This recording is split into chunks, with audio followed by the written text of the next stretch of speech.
This is the Louie T Network.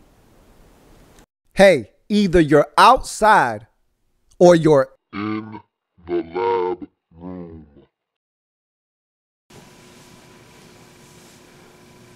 Who else could it be but me, Doorman? Louie T, welcome. You are in the lab room. Of course, I am your host, Luke. Thank you for joining me.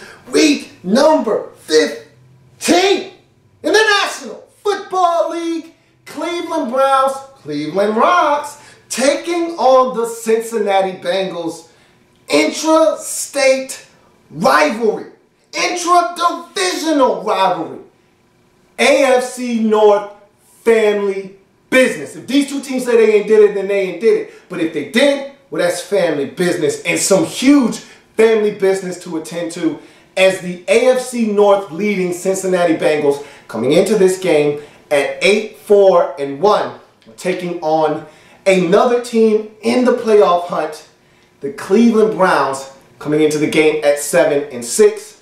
A lot of turmoil in Cleveland over the quarterback position. Brian Hoyer hasn't been playing the best of football of late. He's benched in favor of one Jonathan Football. So Johnny Manziel getting his first career NFL start. A lot of hoopla around the cash man.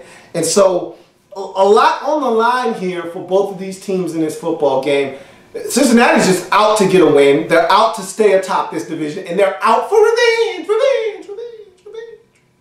Remember, these same Browns came into the jungle. Welcome to the jungle. We got fun and games. Came into this jungle. The jungle. Welcome to the jungle. And stomped a mud hole in these same Cincinnati Bengals. So Cincinnati out for a little bit of blood in this game. And these two teams have done a tremendous job of splitting this season series the last 3 years. So normally how it goes, the home team wins against the other team.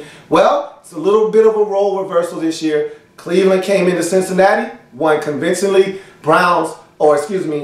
Cincinnati looking to do the same to Cleveland in Cleveland. So this is a big one. A lot of hoopla, a lot of hype surrounding this football game. And Cincinnati's like, look, we just coming in here, business as usual, trying to get a win. We understand what's going on here, and we're going to squash all of that. Right now, let's jump into this game and talk a little bit about what transpired to see Cincinnati come out of Cleveland with a decisive victory in this one. Jeremy Hill was dominant. Let's start there with the running game. They came in with a purpose and a plan, and that purpose was, look, I think a lot of people forget what the Achilles heel of this Cleveland Browns defense is. You saw last week, Andrew Luck and the Indianapolis Colts struggle, almost lose in Cleveland.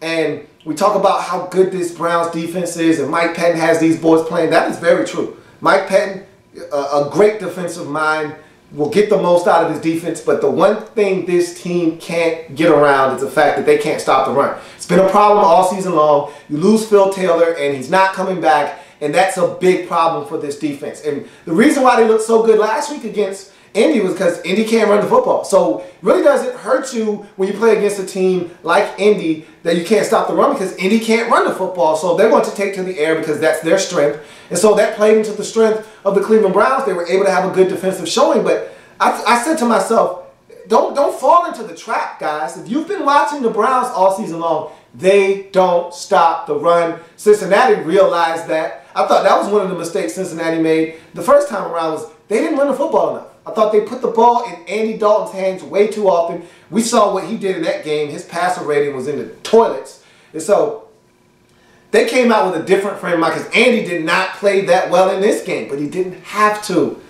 Use the ground game, and Jeremy Hill was a man possessed in this game. And I thought he got off to a particularly fast start. 2 touchdowns early in this game. His totals for the entire game reads as follows: 25 carries, 148 yards, 2 touchdowns. He was huge. The only thing he did wrong the entire day was try to jump into the dog pound, and they smushed his face backwards. Get out of here, man. You're not one of us. And so that was a little funny. I got a little chuckle out of that. But other than that, the man was flawless on the day. He was shredding this Browns defense. And that's the formula to really giving it to the Browns from an offensive standpoint, is running the football. Defensively, they can't stop the run on a consistent basis. And it was their undoing in this game because they ran the football so well. This is what it did in this game. Check this out. Time of possession. And the only team that time of possession doesn't matter to in this league is the Philadelphia Eagles. For the other 31 teams around the league, time of possession matters. And when you see a time of possession this lopsided, then you know a couple of things happen. One, either your offense turned it over a heck of a lot or they did not sustain offense. That's number one. Number two, either that happened or this happened. Your defense couldn't get off the field and allow the other team to control the clock. Or option three, both of the first two things happened in conjunction with each other, which means you didn't stand a chance. And that's basically what happened here. Cincinnati Bengals, 38 minutes and 52 seconds time of possession. What I basically said to you is they possessed the football for almost, listen to this, almost a half of football and another quarter. Okay, so they possessed the football for almost a half of football, and then they almost had it for another full quarter. Okay, so they basically controlled the entire game. Keep in mind, 45 minutes is 3 quarters. They had it for damn near 39 minutes. So they almost possessed the football for 3 quarters of the game. That shortens the game. That's number one. And number two, it doesn't give the other team's offense a chance to get into any kind of offensive rhythm, which takes me to my next point. Jonathan Laces. Jonathan Football. Johnny Manziel. How did he look in his first action, extensive action, his first career NFL start? What did he look like? He looked like a guy that was making his first career NFL start. He had not adapted to the speed of the game yet. You could tell that he was a little antsy. His footwork was terrible. And these are all things that you come to expect from a rookie quarterback, especially one coming from the type of offense that he came from at Texas A&M, where the playbook was probably limited if they even had one. I remember Robert Griffin III saying at Baylor, we didn't even have a playbook.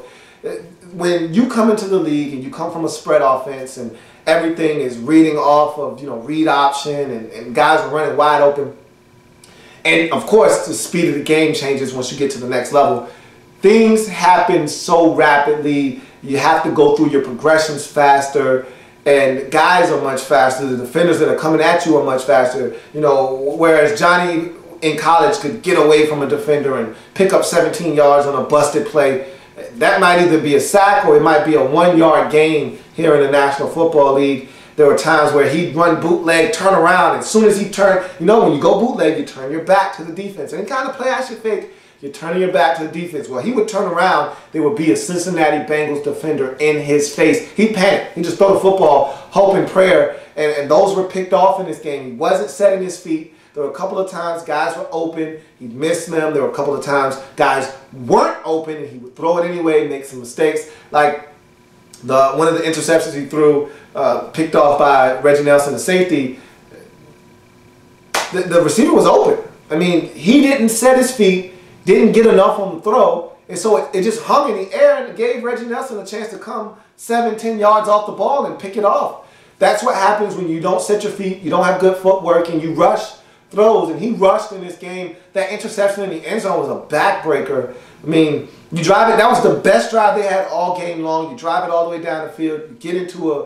position where you can either kick a field goal, get on the scoreboard, which you hadn't done to this point in the game, or you have a chance to get in the end zone, and he just flicks it over there, some sidearm, I'm falling down crap, as he's being pressured, throws it up for grabs. You can't do that. This isn't college football. And so a lot of learning experiences in this game, a lot of teachable moments, but again, 10 of 18 with 2 interceptions. He didn't have the football that long. I talked about Cleveland only having the football for 21 minutes and 8 seconds in this game. They didn't have the football long enough, not a large enough sample size to crucify this guy. But what we did see was a guy that looked like a quarterback making his first NFL start, and the speed of the game definitely overwhelmed him and engulfed him.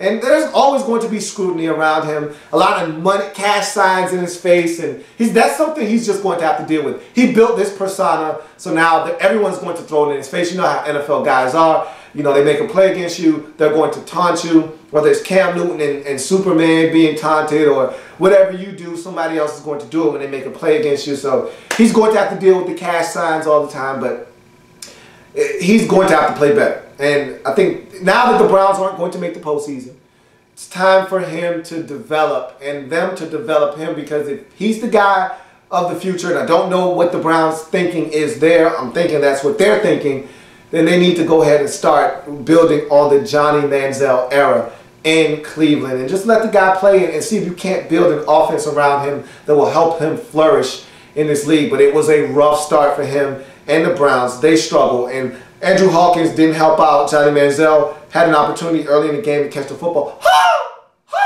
I expect Hawk to catch the football. He damn near looked like he just put it on the ground like, hey, I caught it. No, I didn't. He just put it down. That's not what this team has been all season long. And so it's disappointing to see guys drop the football, but it was even more disappointing to see Johnny Manziel just out there throwing the football all around. But he has an excuse. Hawk doesn't catch the football. And so Cincinnati just came in and dominated. It's basically what they did. They punched the Cleveland Browns in the mouth with the run game. They turned over the Browns when they did have the football. They sustained the offense. They grinded the clock out some kind of terrible in this game. I mean, they grounded this Browns team into oblivion. On the bright side, I did like the all-brown unis, though. I love the all-brown unis. I'd like to see more of those. But that was the best thing for the Browns in this game, was the uniforms. Other than that, it was all bad. All bad, 30-0. Cincinnati paced the Browns at home, exact a measure of revenge for that beatdown that they suffered at home on national television on a Thursday night. So they're even now. Are these teams, they split the season series. The Cincinnati Bengals remain atop the AFC North with this win, big one for them. They go to 9-4-1 on the season. Do the Bengals. Browns drop to 7-7, and for all intents and purposes are done with the postseason. Don't see them getting in. They probably aren't mathematically eliminated quite yet, but they're not making the postseason. Maybe they are mathematically eliminated. I don't know, but they're not going to the postseason. This is not a postseason team, and they're not going anywhere. Time to work on Johnny Manziel and see what you have in that guy as your quarterback moving forward. That's going to do it for Browns and Bengals. I thank you for joining me. That happens in the National Football League, whether big or small. We cover it all here in the lab room. Come back and join me as I continue to break down games in week number 15 of the National Football League. See you soon.